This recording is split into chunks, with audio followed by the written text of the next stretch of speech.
Welcome to the Chew on This podcast. Join your host, Dr. Katie Chew, and her guests as they chew on what matters, one story at a time. Well, hello. Welcome back to another episode of Chew on This podcast. And I'm your host, Dr. Katie Chew. And today we have a guest, Dr. Arash Sadeghian. Did I say it right? Perfect. Oh my goodness. Okay, we're going to let it go. Okay. Because I just didn't want to mess up on saying his last name. So I did a good job, didn't I? You did a great job. Okay, good. All right, so where are we at right now? You tell me. What's our setting? We're at the COA House of Delegates, and we're basically on break currently at this time. And before we recommence in about 45 minutes. Okay, I know. At first when he said that it was going to be during his break, I was like, well, usually breaks are like 10 minutes long or whatever, but it's a 45-minute break. It's a 45-minute break. It's okay. Grab some food, grab some quick breakfast. And Okay, good. So thank you for sharing your time with me right now. And so tell my audience a little bit about what you do. Of course. So I practice optometry in the city of Corona. And I graduated about 20 years ago, and I've been in private practice ever since. Mm-hmm. And we do a lot of specialty contact lens at our practice. We do a lot of ocular disease, a lot of diabetic retinal examinations, and we also do a lot of glaucoma examinations as well. Mm-hmm. And a very lucky demographic where I get to see a lot of medical patients, and I get to help a lot of patients through all the different visual needs that they need. Wonderful. And you said 20 years. 20 years. Well, yeah, a little more than 20 years. And did it not, it went by fast, right? Very fast. The first 2 or 3 years seemed like it was going so slow, and then the last 20 years seems like you blink an eye, it's already over. Oh, 100%. I think I'm, at my 30th year of practicing, and I still remember those first few years where I felt like I had to prove that I was old enough to be practicing. So I remember dressing older, trying to look more mature, because I was in my late 20s, right? And a lot of times when patients, walk in, it's like they're expecting somebody a little bit older, right? And but no, I'm like doing the opposite. I'm trying to look younger. Exactly. Yeah, you're right. And I don't know if you feel I have the same way. Experience. The first couple of years, you always get asked, how old are you? How long have you been doing this? Yes. And then nobody asked me that, so I'm like, can somebody please ask me that? It's like getting carded, right? Exactly.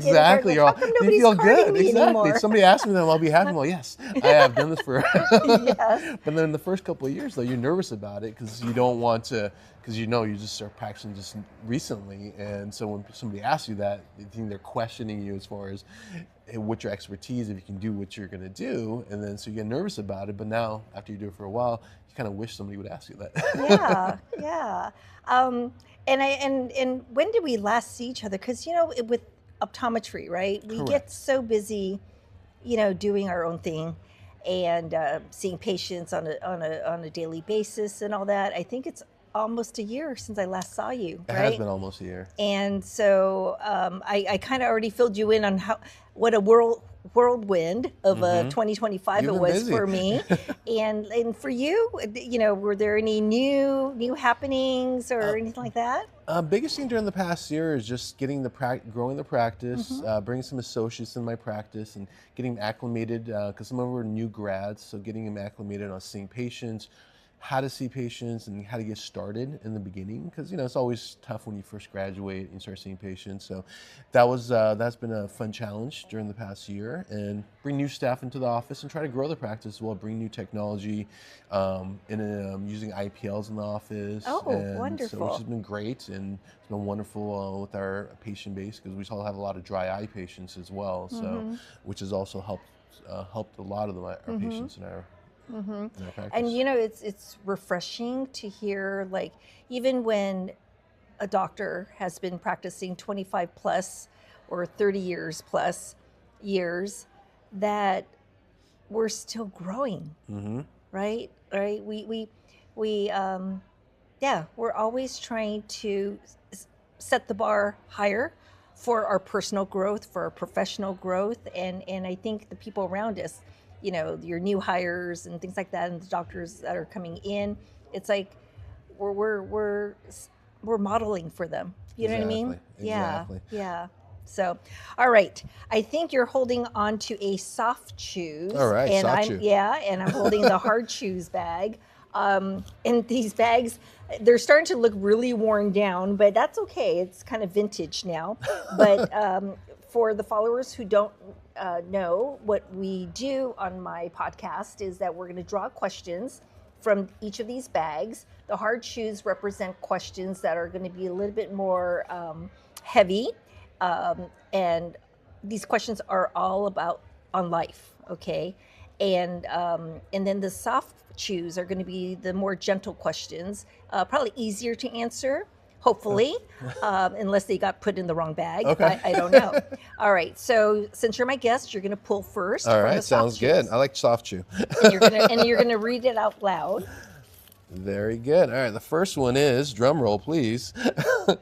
All right, what's one thing you do just for yourself?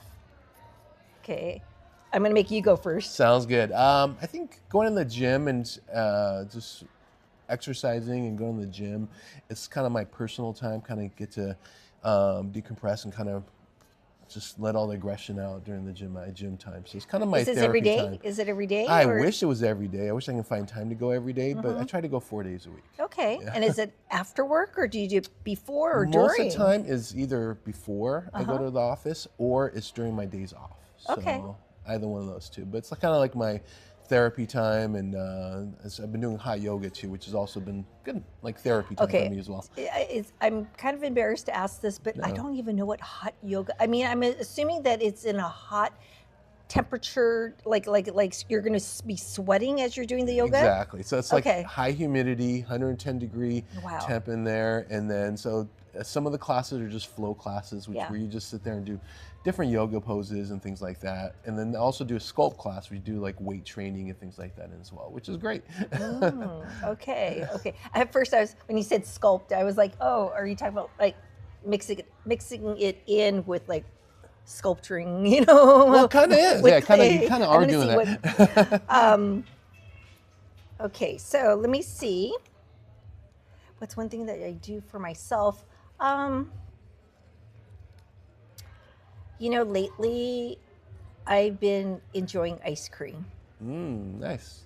Yeah. What flavor? What's your favorite flavor? I like cherry ice cream. Okay. Yeah. Cherry. Okay. Yeah, because I grew up eating strawberry like ice cream, and now I'm moving into the cherry flavor, and it's delightful. Okay. And so, it's because for the longest time my teeth was always kind of like sensitive to cold. Okay. And now that I'm better, that I'm just seizing these opportunities to be able to like enjoy ice cream, because sometimes when it's cold and you get that ice pick, whatever you call it, that freeze, it's like that's not enjoyable, right? No. And so but yeah, that's my little treat.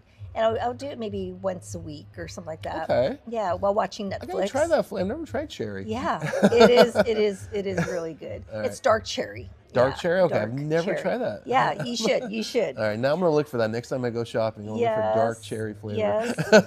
I'm scared about the hard one. Okay, I know. Well, that was the easy Okay, I soft like. chew. All right, I like those. Okay, what part of your identity took the longest to own? Well, that's a good one. Wow, I got to think about that one. Do you want to go first on that one? Oh, geez. Okay, thank you. You're welcome. Let's see. What part of your identity took the longest to own? I would have to say that I don't want it to be a cliche, but it's definitely owning who I am. And it sounds like it's a cliche. It's because I know who I am now. Like, I'm Katie Chu, right? And the thing is that I always felt like, because I have 3 brothers and I'm the only girl, that the last name in the Asian culture means a lot. And so, the daughters get married off, right? They usually will take on the family name of the husband that they, marry. And it's the sons who will carry on the legacy of the last name. And I am going to share, and I don't know if you know this, but I've gone through 2 marriages, and the first one I did change my name, right? And the second time I married, I decided I'm going to keep Chu. I went back to my maiden name, and but now it's like I feel like part of my identity is my last name. Oh, and that's why you hear chew on this and chew on what matters. And it's really how should I say it? I'm giving myself the kind of like a pat on the back that I'm proud of you for being a chew. And so, and that I don't have to be a son to be able to leave a legacy of the family name. I feel like I'm doing it. Okay. Yeah. That's wonderful. Yeah. So that's my identity, I think. Okay. Is being a chew. There you go. I love it. Is being a chew. And then we got another name check, soft chew. And hard chew. Yes. Oh, people can't get enough of the chews. Okay, so what about you? So I think as far as the identity goes, I think the biggest thing is a lot of times when I was first as a solo practitioner, you had employees that I worked with, and in the beginning you have no idea as far as a boss, how you are as a boss. And in the beginning, a lot of the staff members would tell me that after we have once they get to know me, they're like, you know what, you're very intimidating as a boss to come talk to you. And that kind of eventually, when I took that, and initially I thought it was like a personal attack, and I was like, oh, how am I intimidating? I try to be as I can't even imagine. Oh, thank you.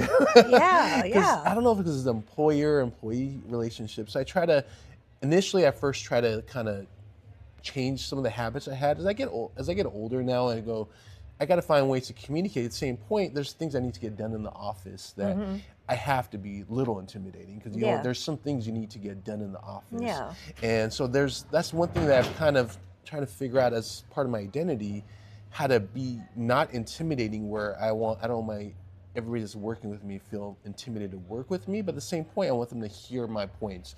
And I was really, when I first heard those comments, I tried to steer away from that.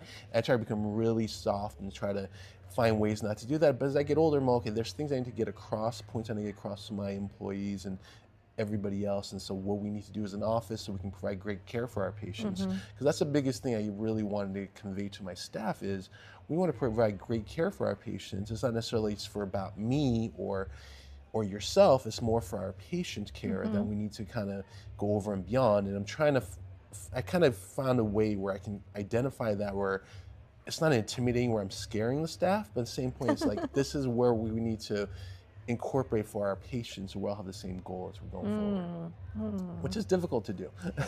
It is, because sometimes you wonder, is it just their interpretation, or is it that's exactly how you're presenting yourself, the way they're seeing it, right? And it's a hard one. And so how are you doing now?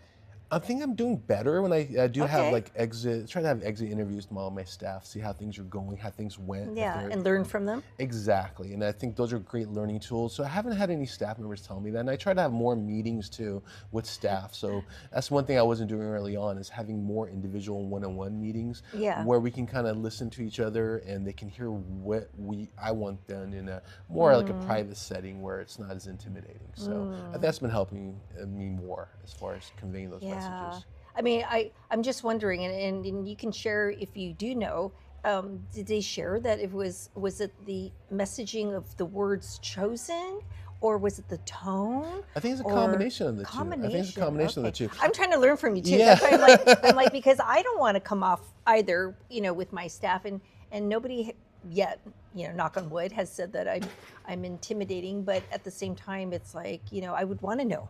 Exactly. Right? Exactly. I would want to know.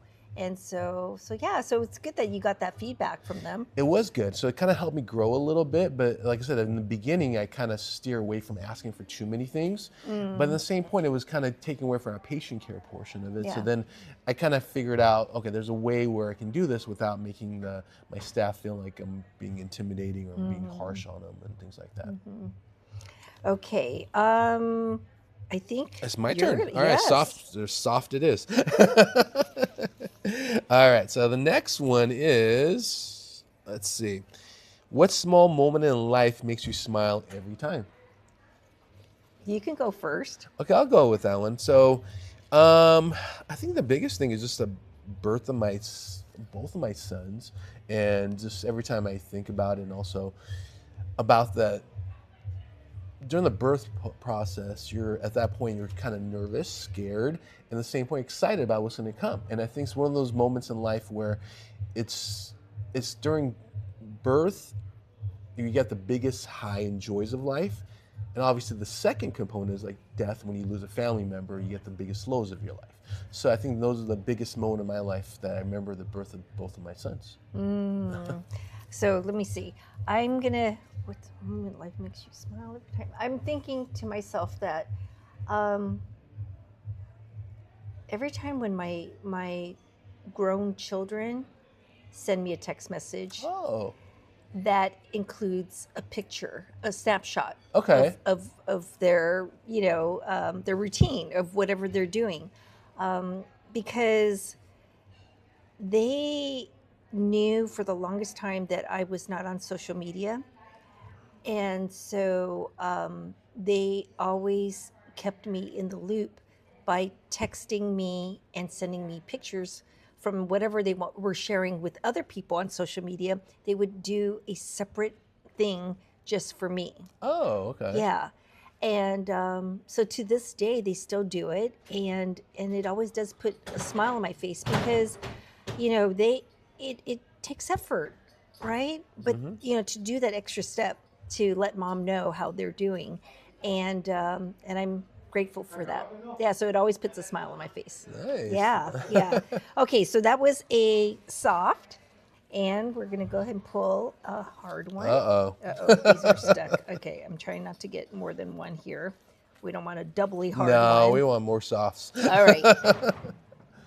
What sacrifice has been hardest but meaningful? Ooh, that's a good one. What sacrifice has been hardest but meaningful? Do you know? I have a few of them I can think of, and I would say the biggest sacrifice is I think some stuff we do on a daily basis as far as work and as far as family and work. And so obviously my sons were a lot younger.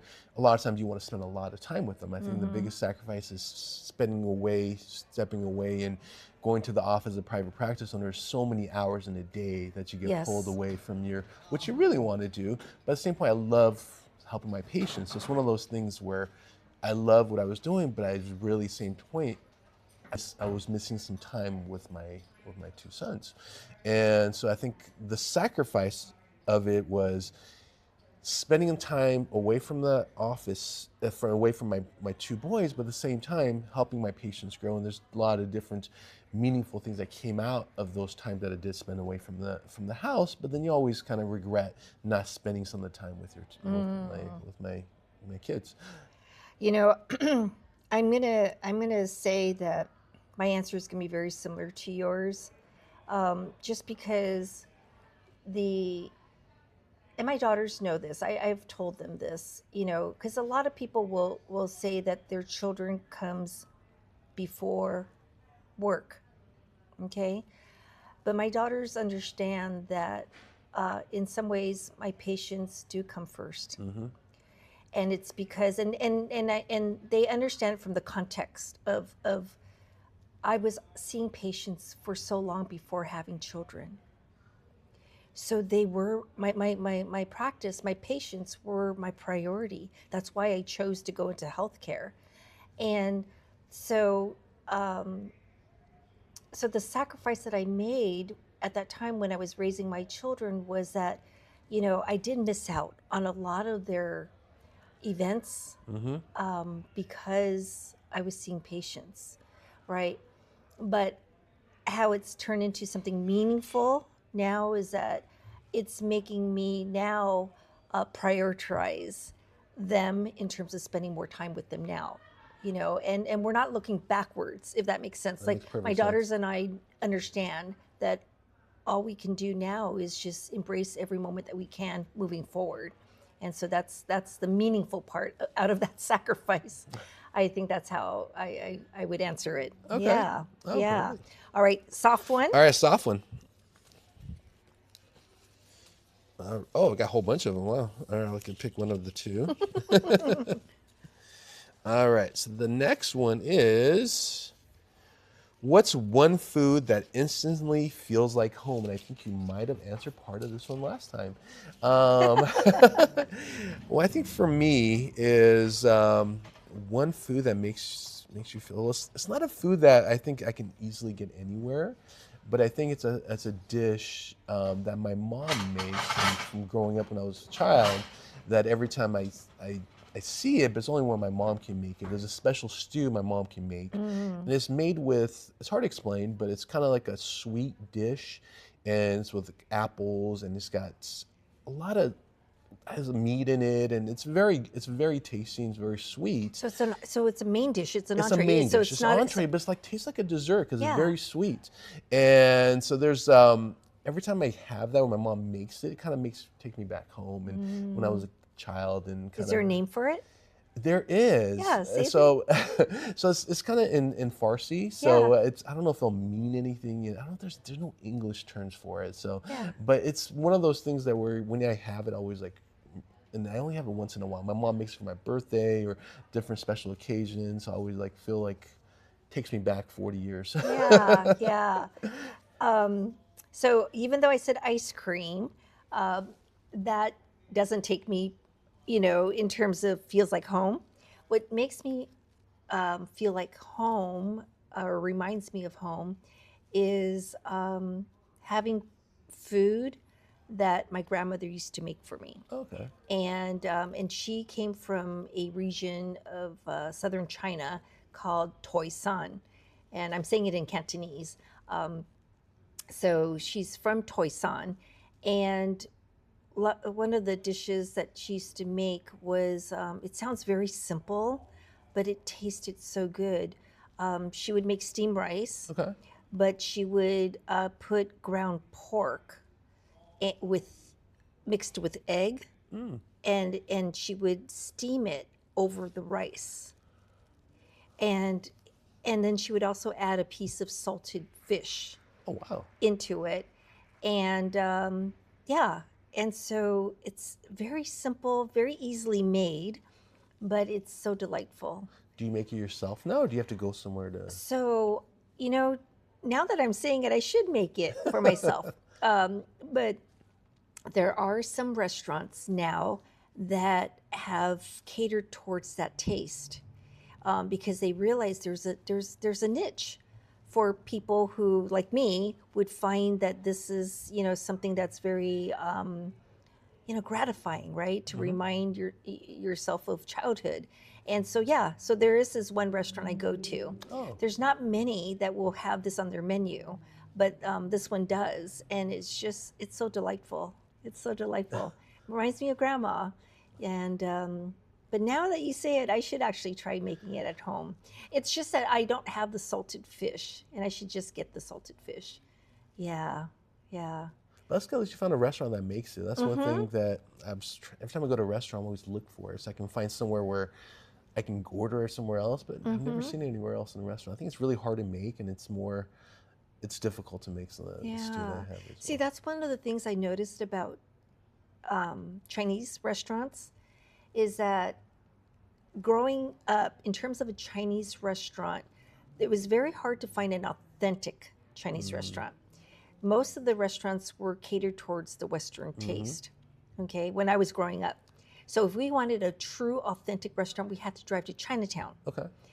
And but now, because we just have such a diversity of people coming from China. See, China's so huge that every region has their own flavoring and style of cooking, right?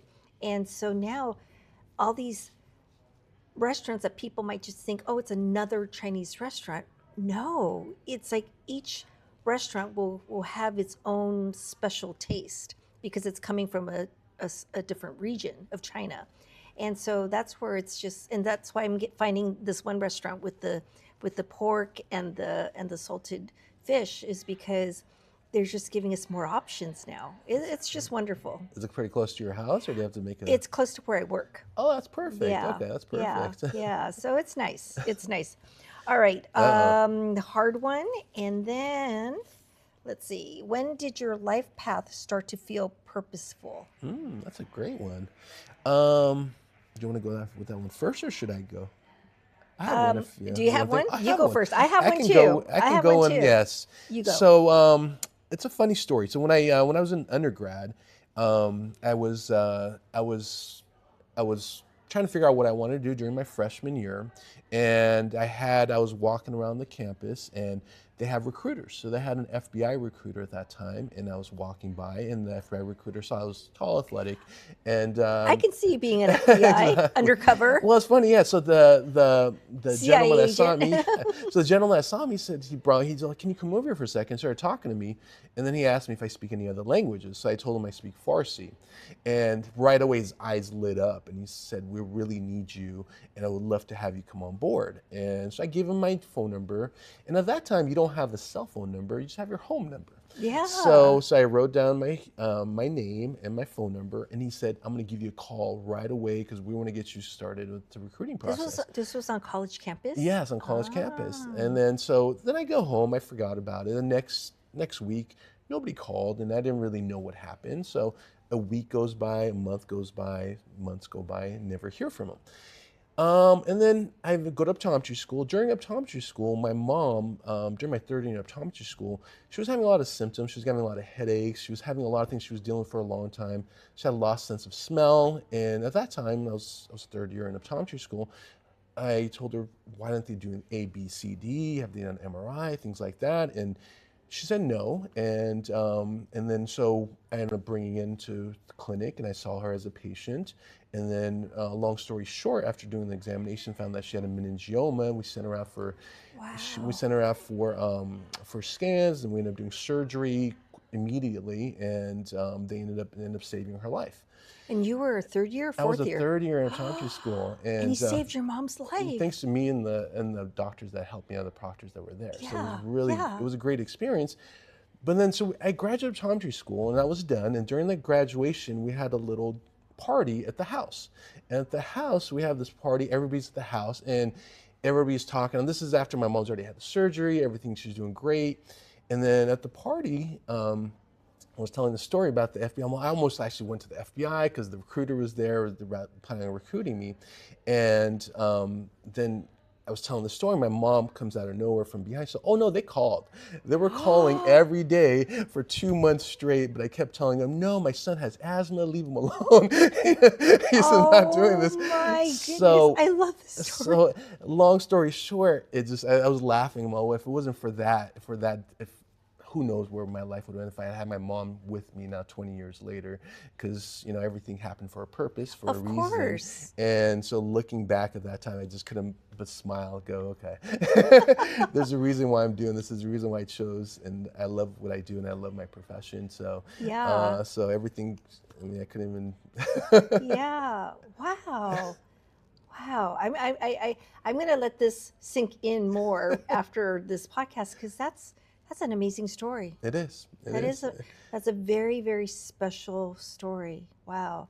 This is one of the reasons in terms of, my answer to you right now is probably going to answer this question too. It's like, when did your life path start to feel purposeful? And for me, like this podcast, right? It was the reason behind this podcast was that I knew I had a story, right? And if I have a story, so do others, right? And it's kind of like just this moment for you to share that story. It's like, isn't it nice to hear it out loud, right? And it kind of reminds you of how deeply you're connected with your mother through this experience, right? And so, so I think that's what my purpose right now. I realized it in 2025 when it was more that I love my patients, And I know that they were the ones that basically have given me a reason to keep, and I want to put in air quotes, living, you know. And so, but I didn't see it that way. And then last year I started realizing, wow, no, they've been giving back to me so much. And it's been, they saved me. My patients have saved me, if that makes sense. And so I realized that now my purpose is through storytelling about my journey, through practicing as an optometrist, and how my clarity on life, it sounds like a pun, but you know, it's exactly what we've been doing, helping other people see better. But in turn, they were helping me see better in life. And so, yeah, and that's part of my journey right now is, you know, writing these children's books and the podcast. It's all about sharing these stories that I hear in the exam room with my patients.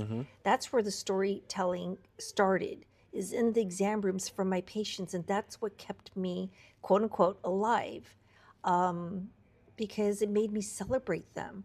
And then now I'm at this point in my life is that I'm celebrating me. And so thank you for sharing your story. Oh, yeah, no problem. Yeah, No problem. yeah. All right, we'll do one more question. One more question. All right, and soft with a one. soft one, we'll end All right. with a soft. That was a heavy one. I was know. just like, yeah. All right, so let's see. What simple pleasure always lifts your mood? What simple pleasure always lifts your mood?